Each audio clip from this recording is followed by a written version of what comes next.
इस समय हम खड़े हैं बूधा कला के गांव में श्री प्रकाश पांडे के आवास पर। श्री प्रकाश पांडे भारतीय किसान यूनियन लोक शक्ति के प्रदेश महासचिव हैं। आइए जानते हैं इनका हाल। क्या कहते हैं किसान जो आंदोलन कर रहे हैं?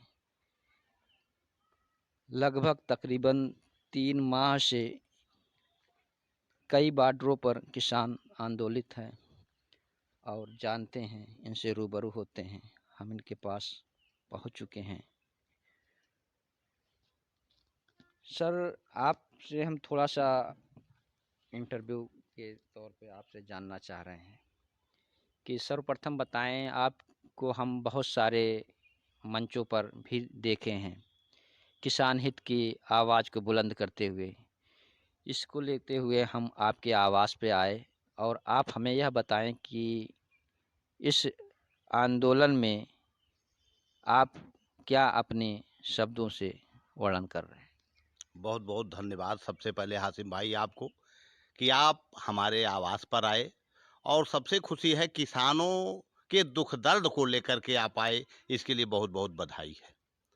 और आप हमसे परिचित हैं कि हम श्री प्रकाश पांडे प्रदेश महासचिव भारतीय किसान यूनियन लोक शक्ति के पद पर कार्यरत हैं और किसानों की आवाज़ हमेशा बुलंद करते रहते हैं। असहाय गरीब मजदूर किसान की आवाज़ को उठाते रहते हैं और उनके निस्तारण के लिए लड़ाई लड़ते रहते हैं। आपका कहना है यह धरना प्रदर्शन जो चल रहा है, बड़े दुख की बात है। हमारे हिंदुस्तान में 80% किसान बसते हैं और किसान इस देश की दिल की धड़कन है।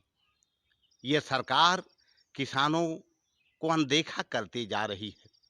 सरकार का कहना है कि बहुत अच्छा कानून लाए हैं जो किसान हित में है।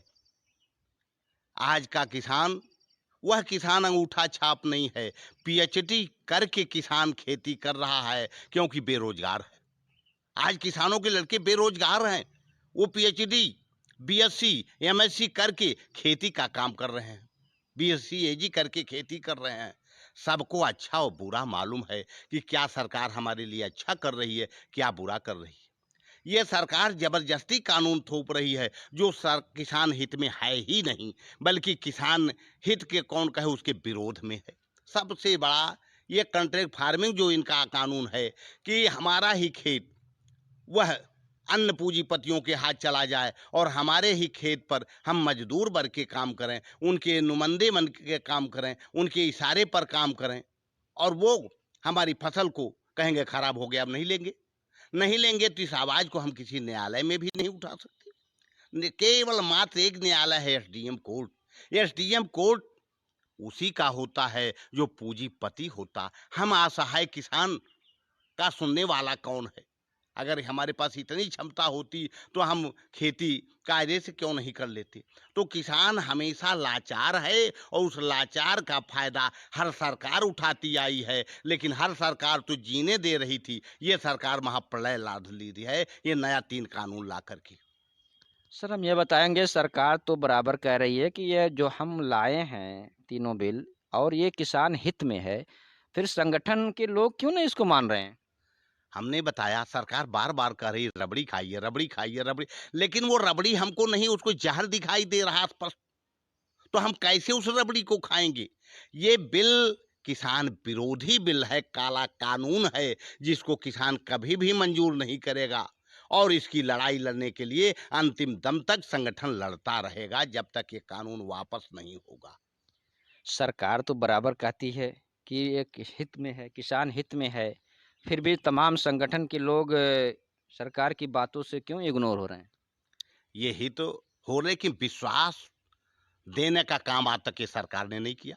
तमाम वादे किए, जो भी वादा किया वो केवल वादा ही रहा, इसका कोई वादा पूरा नहीं हुआ। लेकिन इस कानून में भी कोई सच्चाई नहीं दिख रही है।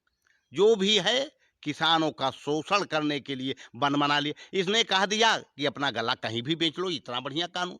अरे हम बूढ़ा कला के रहने वाले गुजरात में बेचने नहीं चाहेंगे?